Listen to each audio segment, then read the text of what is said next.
Design के बहु लोग आए हैं, जानते हैं, जो माँ और पिताजी ने संस्कार उसको नहीं दिया है।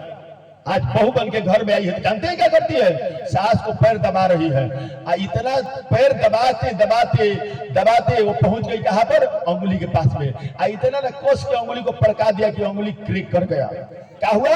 अंगुली अब टूट गया, अब दर्द शुरू हो गया है। और जब दर्द शुरू हो गया तो बेटा से बोल रहे हैं कि बाबू अंगुलियां दर्द कर रहा है। तो बेटा बोले कैसे माँ? तो बहू ने दबा रखा था। अच्छा ठीक है, कल हॉस्पिटल ले चले गए। हॉस्पिटल गए, एक्सरे हुआ, पता चला कि क्रेक कर गया है। जब क्रेक कर गया तो अब क्या करिएगा? अब कल से बोलिएगा उससे कि देह दबा दो। शरीर दुखता भी रहेगा तो भी आप बोलिएगा नहीं कि बहू मेरा शरीर दर्द कर रहा है, आप मेरे को दबा दो, क्योंकि पता है कल दहिना में का तोड़ा है तो आज बायां तोड़ देगा। क्या है? बहू का डिसिप्लिन है। इसलिए मेरा निवेदन है, लोग जाते हैं तीर्थ धाम करने के लिए। कहा जाते हैं? तीर्थ धाम करने लोग जाते हैं, और तीर्थ धाम करके लोग आते हैं और माँ पिताजी का सेवा नहीं करते हैं, माँ पिताजी का अपमान करते हैं। तो वो तीर्थ करने से कोई फायदा है? कोई फायदा नहीं है। धाम तो पहले हमारे घर में है। धाम जो है हमारे घर में है, जिन्होंने मुझे धरती पर लेकर के आया है।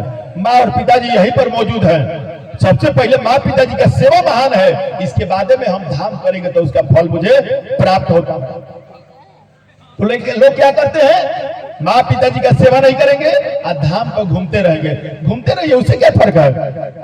इसलिए मेरा निवेदन है कि माँ पिताजी का सेवा अवश्य करिएगा, क्योंकि जब आप माँ का सेवा करिएगा तो आप भी किसी दिन सास बनिएगा। और बेटा जो है बाप को सेवा करेगा तो उसका लड़का देखेगा कि पिताजी हमारे बाबा के आदेश को पालन करते रहे, तो वो भी आदेश को पालन करेगा। और जब आप नहीं करिएगा तो वो देख रहा है कि बाबा बोल रहे हैं और पापा नहीं मान रहे हैं, और जब वो बड़ा होगा तो वो बोलेगा, बाप बोलेगा ना बेटा से कि बाबू ये काम करो, तो क्या बोलेगा? आपने किया था, बाबा का बात मान रहे थे, मैं नहीं करूंगा। एक गांव में एक छोटा सा स्कूल था, रोज चलता था। एक लड़का को गुरुजी रोज समझाते थे। एक दिन उसको लघुशंका करते हुए देख लिया। बोले बाबू देखो, लघुशंका खड़ा होकर नहीं, बैठ के करो, नहीं तो सारा कपड़ा आपका अशुद्ध हो जाएगा। तो एक दिन मना किए, 2 दिन मना किए, 3 दिन मना किए, 2-4 साल मना किए। एक दिन मास्टर साहब कहा कि उसको